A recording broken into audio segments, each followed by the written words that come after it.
जय जय श्रीराम। दैनिक प्रवचन नामयोगी श्री ब्रह्मचैतन्य महाराज। विषय: प्रपंचातील थोडी तरी चिकाटी भगवंतासाठी धरावी।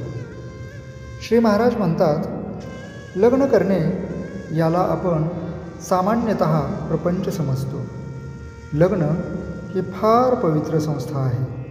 हिच्यामध्ये 2 जीवांचा उद्धार आहे. ज्याप्रमाणे गुरु आणि शिष्य यांचा संबंध असतो, म्हणजे दोघांचे मत एकच असते, त्याप्रमाणे पती आणि पत्नी यांचा संबंध असावा. पत्नी आपले सर्वस्व पतीला देते. यामध्ये खरे पवित्रपणा आहे. लग्नाचा पवित्रपणा ज्यावेळी नाहीसा होईल त्यावेळी आपल्या धर्माचा पायाच उखडला असे समजावे. आपली अशी समजूत असते की लग्न केले तेव्हा सुख हे लागणारच. जे जे परमेश्वराने निर्माण केले ते माझ्या सुखासाठीच केले असे आपण म्हणतो.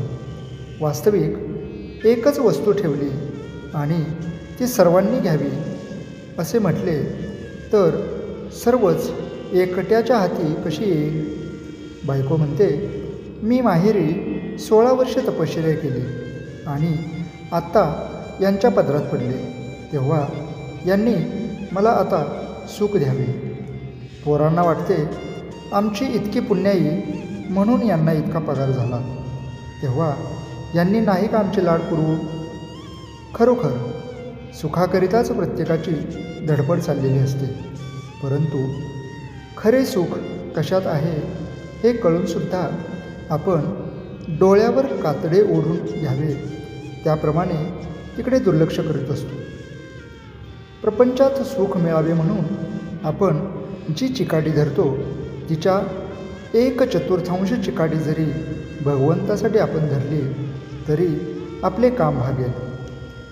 आनंदाच्या प्राप्तीसाठी आपण जे साधन आज करतो आहोत ते चुकीचे आहे. तात्पुरत्या सुखासाठी आपण आज धडपडत आहोत, त्यापासून दुःखच पदरात पडते. म्हणून तसे न करता चिरकाल टिकणाऱ्या सुखासाठी आपण काहीतरी साधन करावे. जगामध्ये प्रत्येक गोष्टीला बंधन आहे. प्रत्येकाचे नियम ठरलेले आहेत. त्या नियमांचे उल्लंघन करणे म्हणजे अनावस्था आणणे होय. त्याप्रमाणे कुटुंबामध्ये प्रत्येक माणसाचे कर्तव्य ठरलेले आहे.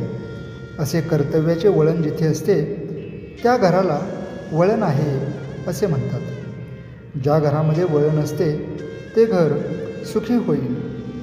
समजा आपण एक घर बांधले, त्यामध्ये दरवाजे केले, भिंतीला खिडक्या केल्या, वर आढ्याला झरोके केले. आता त्यापैकी झरोक्यांनी विचार केला की आम्ही का म्हणून लहान असावे, आम्ही दरवाजांइतकेच मोठे होणार असे म्हणून ते दरवाजांइतके मोठे झाले. खिडक्यांनीही तोच विचार केला आणि आता त्या सगळ्या दरवाजांइतक्या मोठ्या बनल्या. असे झाल्यावर त्या घराचे काय होईल. हे जसे योग्य नव्हे तसे ज्या घरामध्ये प्रत्येकजण आपलेच मत खरे म्हणतो आणि जेथे वडील माणसांविषयी आदर नसतो त्या घराचा विचका व्हायला वेळ लागत नाही.